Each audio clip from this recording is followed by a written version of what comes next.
Good morning. How you doing? You well? Not the nicest thing to be confronted with, is it? First thing on a wet and miserable Tuesday morning. It's dreadful out there.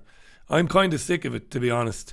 Weather systems don't often get me down, but we've had nothing but non-stop heavy rain now since Friday, and I've had enough of it.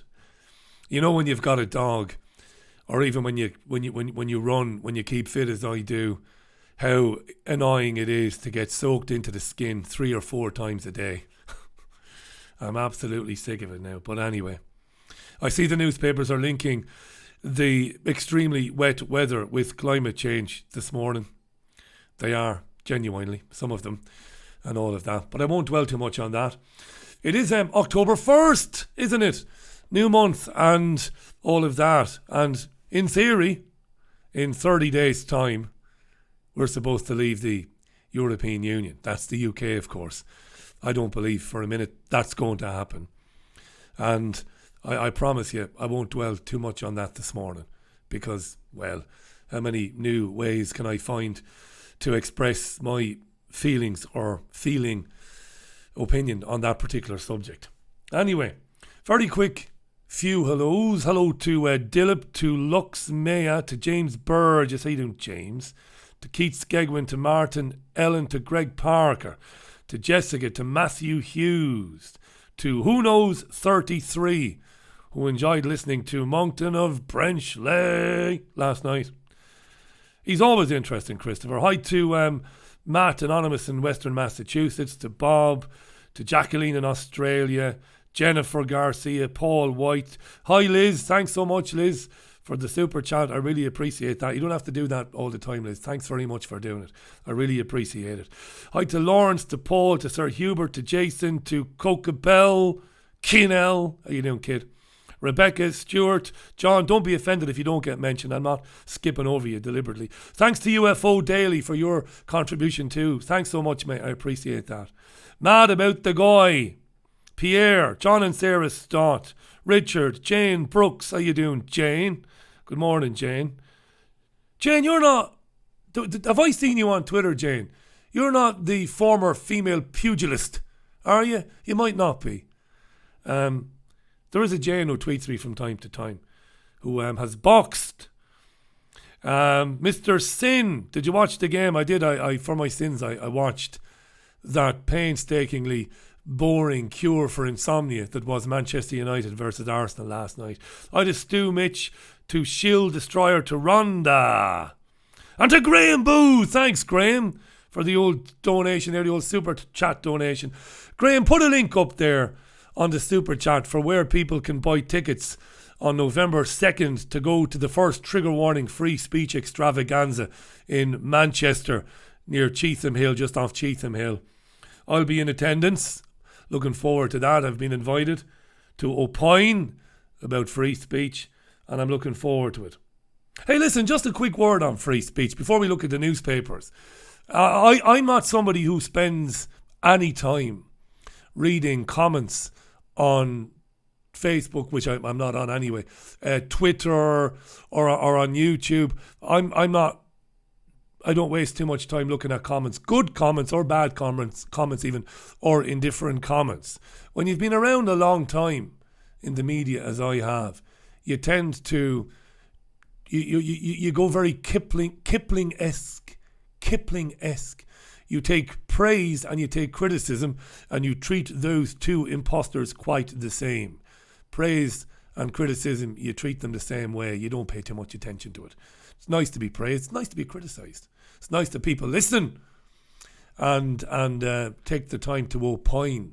But I had Alison Chablo on the programme last night, the comedian and singer. That's what Alison is. I had some emails this morning from some Jewish folks who took issue with my characterisation of Alison as a comedian. That's what she is, whether you find her funny or not. Well, that's your own business, isn't it? But that's what she is. But I had her on last night to talk about her near jailing last week and the story behind that. The songs that she posted on YouTube that led to her being convicted last year for sending an offensive communication. It's the long-winded bloody thing. using a channel like YouTube, sending malicious communications and all that. She appealed and lost the appeal. Then last week it was alleged that she'd breached her probation and she was told to go back to prison. Well, to go to prison for 8 weeks. Then she was released on unconditional bail. So I had her on last night. Comments are interesting at times when you can use them to illustrate a point. Here's a couple of them, which I find interesting. Somebody describing themselves as Great Chip. Does anyone think Richie has splinters in his arse for all the fence sitting? And that was referring to the conversation I had with Alison. It's interesting that. I've talked about this before. Often those who scream the loudest about having the most open of minds are often the most closed-minded people. Often those who shout the loudest about being awake are people who are often in the deepest of slumbers, I would argue. And you see this sometimes in these comments. You bring Alison Chablo on the programme, or anybody who's got a very strong viewpoint, no matter what the subject is. And it is incumbent upon you, as the presenter, as the broadcaster, to speak on behalf of those who are not in the room, even if you have extended them the courtesy of an invitation and they have turned you down. It is still incumbent on you, the presenter, to say, well, other people say this or other people say that. There is another point of view. What about this? What about that? That's your job, really. It's not fence sitting. It should be an enormous compliment to be accused of fence sitting. On the subject of Israel, laughable to accuse me of fence signalling. There's not a fence signalling. Fence sitting. They're I don't think there's a radio presenter in the UK who has been more subjective about how he feels, how I feel about Israel. I've called it illegitimate. I've said it has no right to exist under international law. I have accused its leaders and its military of out-Naziing the Nazis. And for going to the trouble of expressing that opinion, I've been threatened physically. My life has been threatened. And the national media has libelled me and accused me of promoting Holocaust deniers. There's nothing fence straddling or sitting about my position on Israel. But while I agree that it is preposterous and dangerous and fairly terrifying to be convicting people for having an opinion, however repugnant you might find that opinion, it is incumbent on me to point out that if you were listening to a programme like that and you are Jewish, and maybe you knew, maybe an ancestor, maybe a relative of yours was interred in Germany, they might find songs about Auschwitz and they might find songs about theme parks offensive. So it's my job to put those questions to Alison Chablo. I couldn't have been any clearer in that I'm not going to fall into line and be told how I must feel about people like Alison Chablo personally. I made this perfectly clear. I'm not going to be told that I must hate people because of their opinion. I don't hate Alison Chablo, even though I disagree with some of what she has said or has to say. But it's fascinating. Then I was accused of virtue signalling. I don't have any virtues to signal, really. I don't. And I certainly wasn't virtue signalling to anybody last night. The Jewish Chronicle, the Jewish media in this country, the press have decided that I'm a hateful figure and a hateful promoter of anti-Semitic conspiracy theorists. You don't get accused of that by being a fence straddler or by being a virtue signaller. But it's an interesting thing to illustrate the thinking of people who consume the independent media and would have you believe that they're open-minded or they are awake. And I'll leave this little segue before we look at the front pages with this. If I had my way, I reckon a great number of Richie Allen Show listeners would never listen at all. What do I mean by that? If I had my way, they wouldn't listen. I don't mean that I'd prefer they don't listen. I don't mean that at all. I mean that if I had my way, the show would be filled to the brim with 2 or 3 way debates with people like Alison, but also sitting opposite her with those whom she disagrees, or with those who most vociferously attack her and attack others like her. And that actually, ironically, wouldn't suit the majority of listeners to the Richie Allen Show. Because the majority of the listeners to the Richie Allen Show, this is where I get old Gerard Ratner. Do you remember Ratner? The guy who torpedoed his own jewellery business. Do you remember Ratner? This is where I go all Ratner. And I say that which you're not going to like. The vast majority of listeners to the Richie Allen radio show, they only listen because they want to be fucking told what they want to hear. And they don't want to hear anything that challenges it. Ever. So if I had my way, most of them wouldn't listen, because these Zionist figures that often get mentioned on the programme, they would be on the programme arguing with me and arguing with my guests. And that wouldn't suit the vast majority of my listeners. They would hate it. Like I said, the irony is thick. The vast majority of those who claim to be awake and open-minded are far from it. And these comments here, and there's a thread of them underneath yesterday's programme on YouTube, beautifully illustrate the point that I've just made. Completely not awake or open-minded. Because you're in a world, you're living in a bubble where all you want is your own opinion fed back to you. That's not being awake. It's being a fucking moron. Anyway, good stuff. Yeah, Gerald Ratner, yeah. He had a jewellery business that was thriving, didn't he? And then he gave a speech at a function and he said that was a load of crap. A load of old tat. Sank his jewellery business. I might be getting listeners to turn off in their droves. I couldn't give a shit, to be honest. Seriously. Don't listen to me if you want to hear, if you want an echo chamber. Because I'm always going to challenge myself and my own thinking on all of these issues. And if I'm doing that, well, I must be challenging your thinking as well. Alison Shablo is somebody whom I've not met Alison, but I like her. I've enjoyed interviewing her. I don't agree with her on some issues. I think she makes a very good point when she says that Jewish children, particularly in Israel, are being mind-fucked from a very young age into believing that they're... And this is what identity politics is anyway. We're seeing it everywhere now.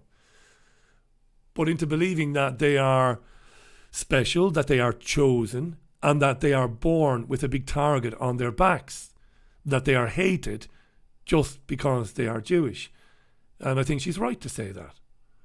But a lot of Jewish people who might agree with Alison, that's why I brought up Norman Finkelstein last night, they might say, well, you're not best placed to make that judgment, Alison, because of the songs that you've sung or sing or sang. But anyway, what we've got with the Richie Allen radio show is a place where we can, where everyone is invited to speak on it, no matter what they think.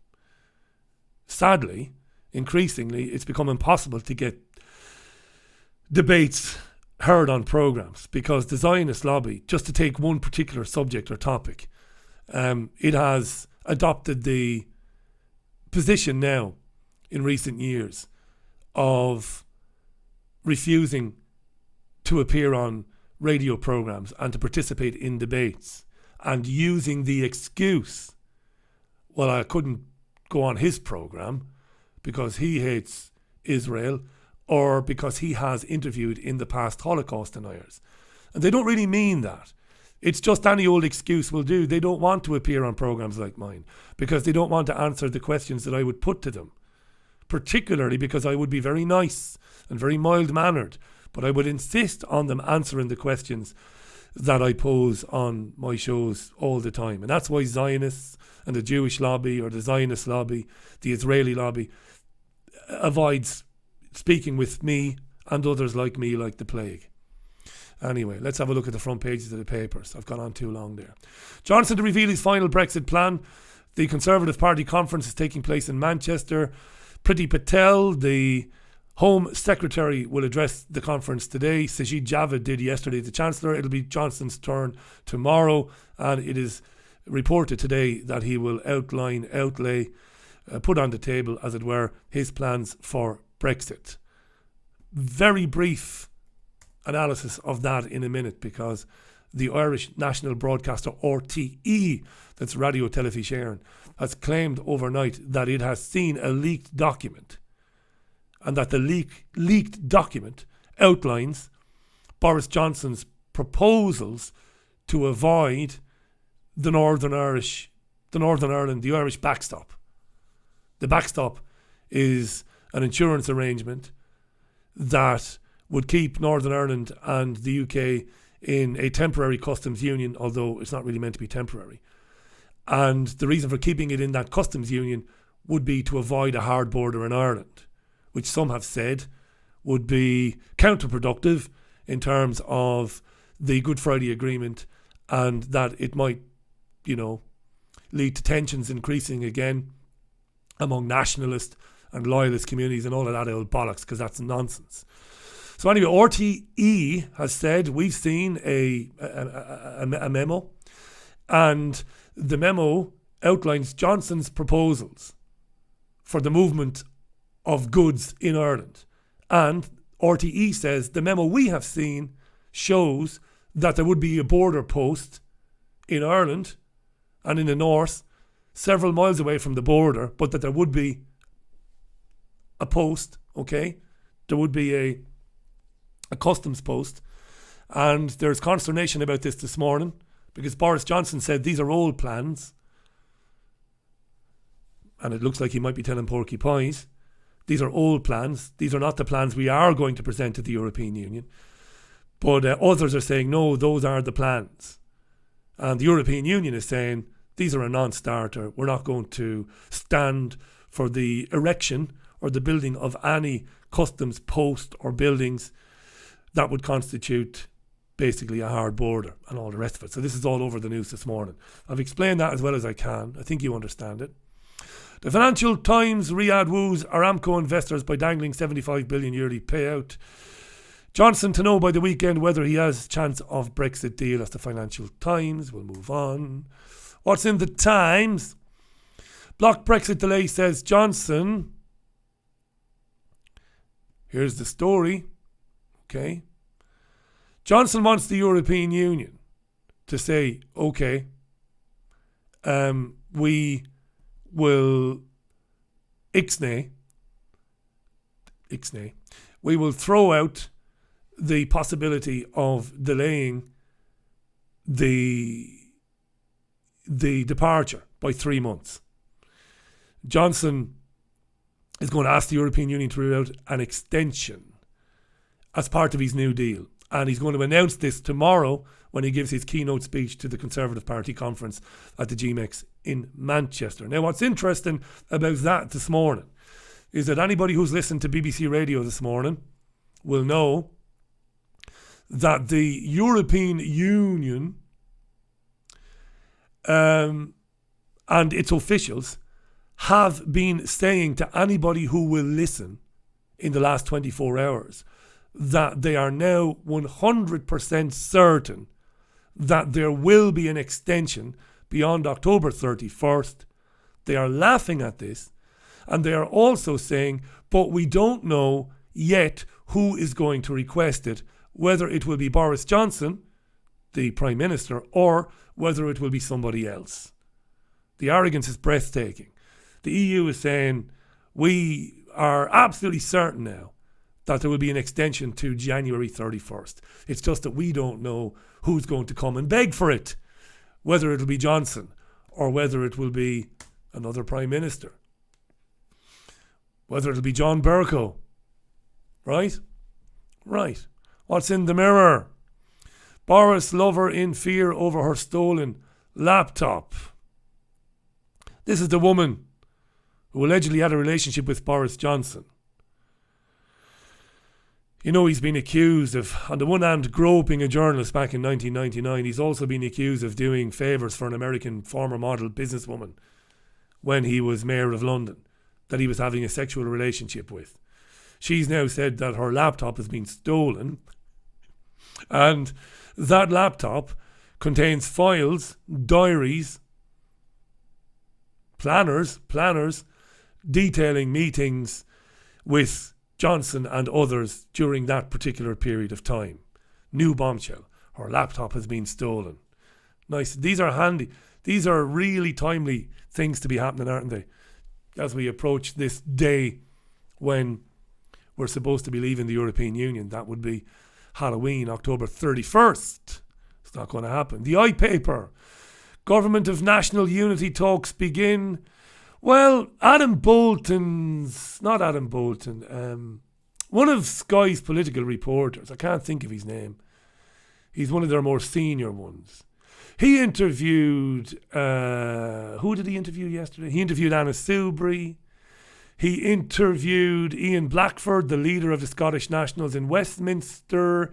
And he interviewed the joint leader of the Greens, is it Caroline Lucas, about this idea that after a vote of no confidence in Johnson, which might come this week, it might not, that a government of national unity would be formed, that they would go to the Queen and say, Johnson doesn't have a majority anymore, and he's lost a vote of no confidence.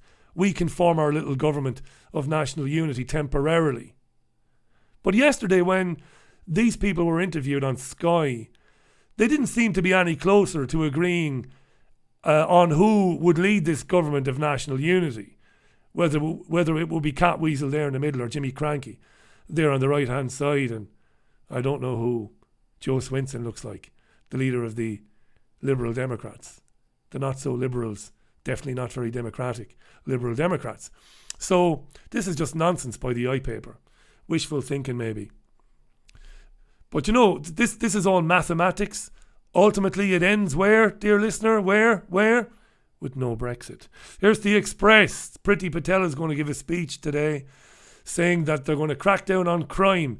You could take any speech given by any Home Secretary at any Conservative Party conference at any time in history, and the speech is invariably about, we're going to crack down on crime. So she's promising stiffer sentencing. She's promising that violent criminals will serve at least 2/3 of their sentence, of their tariff, in the future. Right?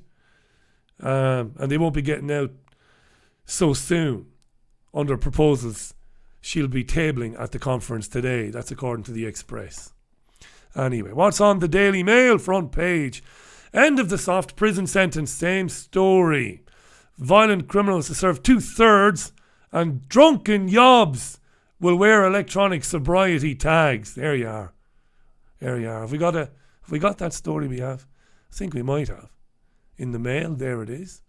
Drink drivers and other criminals who've been convicted of alcohol-related violence will be tagged. This is an American thing that's coming in over here. This has been around in America for some time. It's a device that measures your alcohol level. It measures the alcohol level in your blood, and it does so by analysing the sweat on your wrists. And if you're a little fucking idiot who can't handle your booze, and you end up brawling outside the Dog and Duck in Swindon on a Saturday night, and you cause carnage or damage, and you cause unnecessary expense to the taxpayer because the police have to come and deal with you, or because you go to accident and emergency because you're a fucking idiot who can't handle your drink, well, apparently you might have to wear one of these things for 4 months. Basically, you'll be told you're not allowed to drink anything for a certain period of time, and this device will measure the sweat on your wrists. If I'd have worn that on Sunday morning last, I think it would have fucking blown up, to be honest. But that's nothing to be proud of. I'm not bragging. I think the thing would have burst into flames. And the Mail shows a picture of this gentleman here, which is a bit unfair, really. The guy's not a murderer. He's not an axe murderer. He's not a paedophile. God love him. He's the first guy that's ever been told that he has to wear one of these devices. There you are. Lindsay Lohan has had one. If Lindsay Lohan has had one, well then Charlie Sheen must have gone through about 100, right? So that's how they're going to crack down on crime. What's on the front page of The Sun? Bacon's safe, no ifs or butties. This is a story that's in some of the newspapers today. Scientists have concluded that eating red meat does not make you more likely to suffer from ill health, does not make you more likely to have a stroke, and doesn't make you more likely to have a heart attack. So those who consume lots of red meat, which I don't anymore. I used to be somebody who would have a bit of rump steak once or twice a week, bit of sirloin every now and then, and a bit of lamb when you can afford it. Nobody can afford lamb anymore, eh? Jesus Christ. For those of you who shop, right? Leg of lamb, are you shitting me? Good luck with that, right? Anyway, so yeah, they're saying that don't worry about getting ill from eating red meat. You're going to be all right. The vegans are keeling over. Metro, BBC U-turn over race rouse star. I won't dwell on this. I did opine on it yesterday. Naga Munchetti, great name, Naga Munchetti, is one half of the BBC's breakfast team. Well, it's a big team, producers, editors. But the on-camera team, Dan Walker and herself, and the BBC upheld a complaint that she wasn't impartial when discussing Donald Trump some weeks and months ago, when Trump told congresswomen to go back to where they came from, or something along those lines, which, excuse me, which people are entitled to draw from those comments, if they want, that they are racist.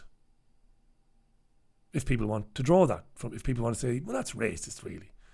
You know, he's calling into question their loyalty in some way. He's suggesting that they don't belong in the United States, or that they don't have a right to an opinion on what happens in the United States. So if you want to take from that he was being racist or xenophobic, you can be forgiven for drawing that conclusion. But BBC News presenters mustn't do that. And, you know, this is age-old conduct expected of BBC presenters. They're supposed to report on the story and move on. She didn't, and she was censured. She was censured by her bosses. But there was an outcry from black celebrities and people of interest in the UK. They said it was outrageous. It's patently obvious that Trump was being racist. Why can't she speak about it? So the BBC has capitulated. And the Director General, Tony Hall, sent a missive, an email around to everybody, basically saying it is racism. And Naga is one of our stars. And all the rest of it. She might be a star, I don't know. Not supposed to be stars, you know. When did it become about the person? When did media become more about the messenger and not so much about the message? It's happened, you know, it's as bad in the independent media, of course, as it is in the mainstream media.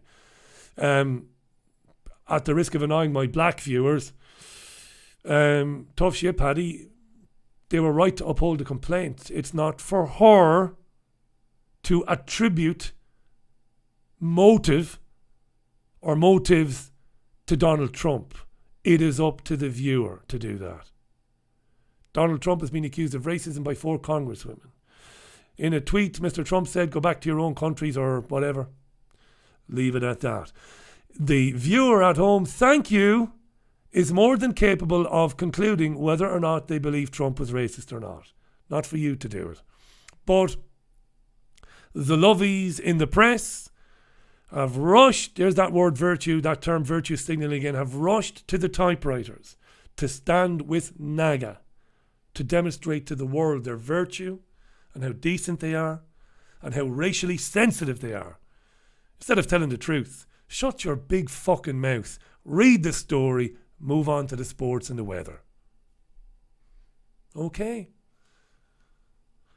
Or give up all pretense of impartiality, BBC, because it isn't impartial, we know that, and let these presenters do whatever they want. But acknowledge to the watching audience that you're no longer doing news. That it's commentary. Because that's where we're going anyway. Everything is commentary, right? That's the Metro. I think the Guardian runs with it as well.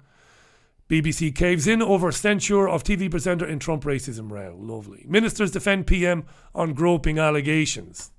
This Times journalist who alleges that she was groped by Donald Trump in 1999. This is Charlotte Edwards. She says that she was at a lunch with what am I talking about? She was at a Trump with Boris Johnson. Jesus Christ, Richie. Huh? Thinking of 5 different things at the one time there. Charlotte Edwards, when Johnson was at The Spectator, Boris Johnson, now the Prime Minister, she alleges that she was at a lunch with him and she felt his hand on her thigh. And again, I'm not saying he didn't do that. And I'm certainly not saying it's inappropriate. I don't know. If you're having a meeting with somebody of the opposite sex or the same sex, and you see, you just don't know, do you, what was going on? Flirtation. I have no idea whether he did it or whether he didn't do it. And if he did do it, why did he do it? What signals did he get? Maybe he didn't get any. Maybe he did it. Maybe he's just, a privileged, entitled little bastard who thinks that he can stick his hand on women's thighs, maybe. But what the fuck are we talking about this for 20 years later? And the timing of it is perfect. She's got a new column in the Times. He is allegedly trying to get Brexit over the line. The entire establishment doesn't want that to happen. Don't call me a misogynist. I don't know. I can honestly say I have never in my life behaved inappropriately with anybody. Any man or any woman. I wouldn't do that. Even if I was rat-arsed pissed, I wouldn't do it. I just wouldn't do it. It's not the type of thing I would do. She'd have to make the first move. But 20 years later, come on. Do I have to repeat that I don't have any time for Boris Johnson? I just did. The star Premier or Premise Barkley has had his chips. Cops escort him to ATM in row over cab. Ross Barkley apparently was in a cab and he had a bag of chips and he spilt them on the floor. Caused a bit of a mess. He must have had gravy. Chips and gravy. And cabby got annoyed. Police were called. And I think it was settled with a bit of kind of King Solomon-esque wisdom. Mr. Barkley, looks like you spilled chips on that man's car. I can see the fucking stains from here. You're earning £200,000 a week, Mr. Barkley. Get over to the ATM and buy him the price. Withdraw for him the price of a good carpet cleaner. And then fuck off to bed. Good policing, that. Yes! No need for solicitors or court cases. Bit of King Solomon-esque stuff there. I can see the chips on the fucking floor. I'm taking you to an ATM. Give him 50 quid. Bob's your uncle. Piss off. It's old school policing that, eh? I was privy to a bit of that when I was younger. Bit of old school policing. When I thought it would be funny in Waterford City as a young man at 10:30 on a Friday night when the quay in Waterford, the main street, the main thoroughfare, across the bridge, the quay, that I thought it would be funny after having a few glasses of beer, not being able to hold my beer, to take a load of traffic cones and to arrange them in a way that they would divert traffic up a dead-end street. Pissed out of my brains I was. I did it, laughing gleefully as motorists were going fucking bananas. I was 18 at the time. And I felt a little tap on my shoulder. And I looked around. And honest to God, this happened. It was a guy with a Cork accent. A police officer. A Garda Síochána. And he wasn't too impressed with my rearranging of the bollards and of the cones. He wasn't impressed at all. I think he gave me a little slap across the face. That's a fine mess you've created there, eh, boyo? He just made me collect all the bollards and he made me apologise to all the drivers. Then he taught me to get the fuck home, which is what I did. Old school policing, you can't beat it. Yeah, that's a fine little display you've done there, boyo. Look, I didn't get my head kicked in by some of the drivers, to be honest, but anyway. I was young. Helen Mirren, eh? She doesn't believe in binary sexuality, Helen. I wish these people would just shut the fuck up. Do you know that? I mean, you say you're in favour of free speech, Richie. Yes, of course I am. But I mean, there's no such thing as male and female, says Helen Mirren. We're all somewhere in the middle, says Helen Mirren. Give over. That's in the Mail if you want to read that today. Helen Mirren there. 74 she is, looking well. She's in Catherine the Great. Sky has a new series. Why is nobody speaking up for Russian-speaking actors and actresses? Why is there not a clamour from the Twitterati demanding that Sky apologise for Catherine the Great with these obviously English white privilege actresses? Why can't a Russian do it? Because the Russians are white too, you see. And we don't make any fuss about the rights of white people. I couldn't give a shit about any of this, but it makes me laugh. You know, if you're going to be consistent, right? What about Russian-speaking actresses? Right? No. Jesus Christ. Jesus wept. Helen Mirren, eh? No such thing as male and female, says Helen. Good girl, Helen. New Disney show has gay characters in it. Producers confirm that Orca and Flix in an animated children's series are the first queer couple in the franchise. The interesting thing about that is that cartoon is aimed, that animated thing is aimed at younger children. I mean, gay people do exist. There's nothing wrong with featuring gay couples in TV and in radio dramas, of course, because gay people are a real thing. But I'm always interested when the content is aimed at a much younger audience. What's the motivation? Now, the motivation might be entirely pure. It might just be genuine. You know, the writer might have just went, I think I'll make these two lads gay. Fair enough. That might be the case. But I wonder, is it always the case? I think sometimes there's something a bit more to it. Maybe I'm wrong. Maybe I'm a crazy conspiracy theorist. Maybe I am. I'm just getting a lot of laughs lately at this whole blacking up controversy.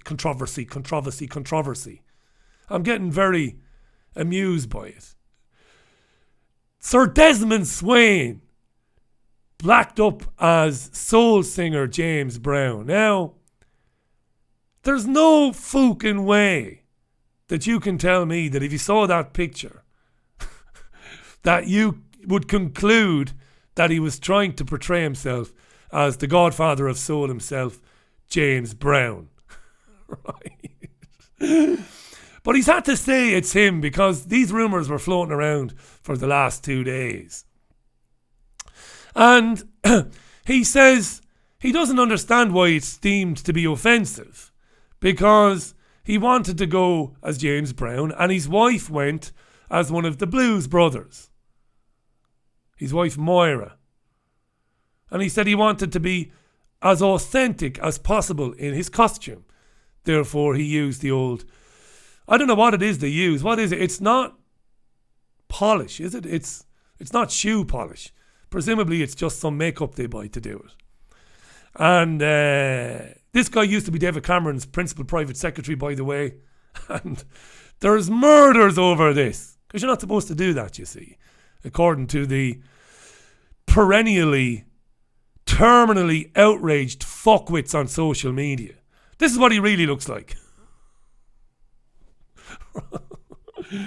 Can I ask my black... Because I've asked my black listeners and viewers before, but they've never responded to me. Maybe it's because I don't have many. Maybe it's because, I don't know. Maybe it's because I'm not going to finish that sentence. No, I'm not self-censoring. I just don't want to get into it. Maybe it's... I won't get into it. But my black viewers, do you find it to be racist if a guy puts black polish on his face, dresses up as what he thinks looks like James Brown? Well, it looks nothing like James Brown. Because I just don't see how it could be offensive. And don't give me the stock lazy answer that years ago it was done to denigrate. Yes, it was. Of course it was. But who is anybody to impugn his motivation? Could it be possible that his motivation is not to mock or denigrate black people? Maybe he likes the music of James Brown, maybe. It's like I said before, if I went to a party, I'm a big tall lad, 6'6" tall me. I might go to a fancy dress. Now, one of my musical heroes is Clarence Clemens from the E Street Band. Love Clarence Clemens. By the way, if you ever want to read a book that'll make you laugh hysterically from front to back, get Clarence's autobiography. It's an amazing thing. Came out in 2009. It's not all strictly true. It's about his life, but also he imagines. It's an amazing thing. It's almost like a fantasy. Anyway, Clarence Clemens. So I might go as Clarence Clemens. So I borrow Caroline's saxophone, right? But what am I going to do then? If I go wearing, I don't know, a suit maybe that Clarence would have worn or something like it. Nobody's going to know I'm Clarence Clemens. Even if I put black paint, they probably won't know. But am I being racist? I would say no, because I'm not racist. I don't hold racist feelings for people or anybody. So there you go. But people want to make a big deal of this. And this guy's been, demands are being placed on him that he must apologise. Yeah. What else have we got? Interesting letter in the Times about vaccines today. Written by a doctor, Dr. David, is it Elliman or Elman? I've got it on the tablet there, but I don't need to dig it out and read it. But it's a good letter. He's basically writing to say that mandating vaccines for children in the UK is not a good thing. So it's nice to see that by a man who works at Great Ormond Street Hospital, which is a very famous children's hospital in the UK. He doesn't think it's a good idea to mandate vaccines for children. Neither do I. It's rather spooky. It's rather dystopian, isn't it? To say the bloody least, right? So that's in the Times, which sadly is a subscription-based website. You've got to pay to read it. And I'll tell you what I'll leave you with today. Two things. One, sad fishing. Social media sad fishing trend is harming mental health of children and leading to bullying, according to a HMC report. What is sad fishing? Well, sad fishing is when a celebrity usually posts on a social media channel about their own mental health, about them being sad or depressed.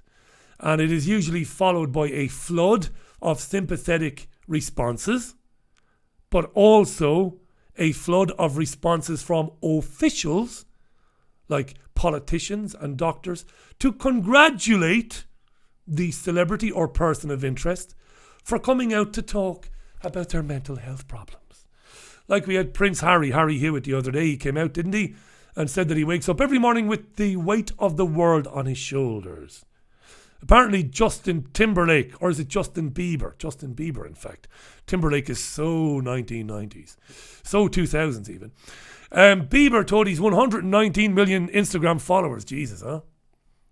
Wow. It's hard to get out of bed in the morning when you are overwhelmed with your life. Yeah. Sad fishing. Very good. Very well observed by the Telegraph. You see this everywhere. You see it in the independent media. You see independent media content creators constantly reminding their followers that they are being attacked by the establishment who wants to bring them down just because of what they do. All the time you see it. Martyrdom. I know it's a different issue. A slightly different issue. But yeah, that's what they do. But where's it coming from? This is coming from a place that's a bit more sinister. You know?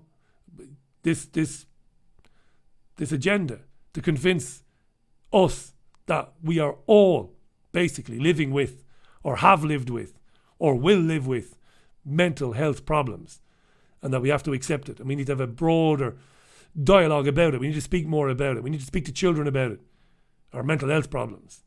And what they're talking about, of course, mostly because there are some serious mental health issues. I'm well aware of it. And I don't want to upset people who are living with mental health conditions that are serious.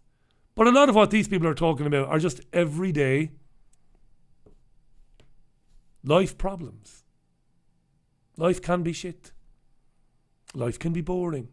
Life can be mundane. Life can be fucking tough. Oh yeah. Tell me about it. But that's not mental health problems. You know? That's a natural psychological reaction to a set of circumstances that you find yourself in that are difficult. So yeah, interest in that in the Telegraph today, I thought. Sad fishing, yeah. It's good that somebody's calling it out. It's a basket case Twitter. I spend little time on it. I throw a message on there to say I'm doing this or the show. I read the tweets during the show, but outside of that, very rarely am I on it. Raj does more tweeting than I do and doesn't often declare it to be him. I must give him a kick in the arse for that. But I can't fucking stand it. It is madness to be on Twitter all day long. And people, some of my listeners, they live there. You're crazy. It is destructive. It is not healthy. You spend all your time on there. Wow. And whether you like to admit it or not, your face-to-face interaction with people is dwindling. It's on the wane. It's going down. You're living on social media. You're fucking nuts. Honestly. And we'll finish with this one. Dana White is the chief of the UFC. Is that right? One of the head honchos at the Ultimate Fighting Championship. This fucking lunatic cage fighting thing that people watch. Tez watches it. Crazy Tez watches it in Salford. Loves it. Couldn't meet a more mild-mannered guy, Tez. Good guy. They watch this mad, violent shit, this UFC, which I have no time for. But that's just me. Listen, each to their own. Not judging anybody. I still like Tez. White is not bowing down to calls to scrap the Octagon girls. They fight in an octagon. Well, it's a cage shaped like an octagon. They kick bells out of one another until somebody is knocked out or until somebody submits or until somebody can't continue and the referee has to jump in. It's fairly barbaric. Right? You're fairly judgmental. I might be, but that's just my opinion. Shoot me for it if you want. I don't like it. It's pretty ugly, isn't it? I know the men and women who participate, they're very skillful and they're very fit and all the rest of it, but is that the best thing to do with your life? Knock the fuck out of somebody, you know? I would have thought not. But there have been calls that UFC follows Formula 1, which got rid of the grid girls, and the darts, which got rid of the walk-on girls. But Dana White is saying to the feminists, fuck right off. We will do whatever we want. The girls are ambassadors for the sport. We will continue to employ them. Good man. Good man. Does anybody ask the girls? Did anybody really ask the girls? In England they did. In England, Good Morning Britain interviewed some of the walk-on girls, and interestingly enough, it turned out that the girls are articulate, are witty, are bright, are educated, can fucking read, and can speak for themselves. And the girls said, this is outrageous. We work for an agency. They say Do you want to work at the Echo Arena in Liverpool on Thursday? We'll give you £1,000. And you will wear a nice cocktail dress. And you'll wear a sash with the name of the sponsor on it. And you will go to the stage with the players. And later on, you'll do some hostessing and take some photographs of the sponsors and meet some of the fans. Yeah, I'd like to do that. It's a handy fucking job, that. No! It's demeaning to women everywhere! No, it's a smart woman making a few fucking bob. Smart. And you so want to support feminists in their struggle against the lunatics in the trans agenda. Men who dress up as women, who want to share intimate spaces with women. You desperately want to support feminists. And I do. But then feminists do, which is kind of anti-feminism really, when they say, you've got to fire all these women. How about asking them what do they think? Lucy, Angela, Mary, have you worked in the Octagon? Have you worked at Vegas? I have. Did you find it demeaning? Were you being leered at? Were there a bunch of men in the audience going, whoa, when you walked past? No. They weren't actually. Because it's not just anti-feminism. It's gaslighting men. We're all a bunch of fucking idiots led by the cock and balls. That when you're at the darts and Michael Van Gerwen and Gary Anderson are coming in, you're like, oh, you're not. You're singing the Michael Van Gerwen song or the Gary Anderson song. I'm sure the women would say, no. The lads are a bit pissed up. They might whistle, they might say things every now and then, but they're having a good time. Doesn't bother us. Couple of hours work, £1,000 in the back pocket. Come on, like. Exactly.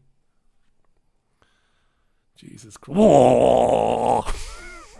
Did anybody ever do that? And even if they fucking did, I wouldn't mind.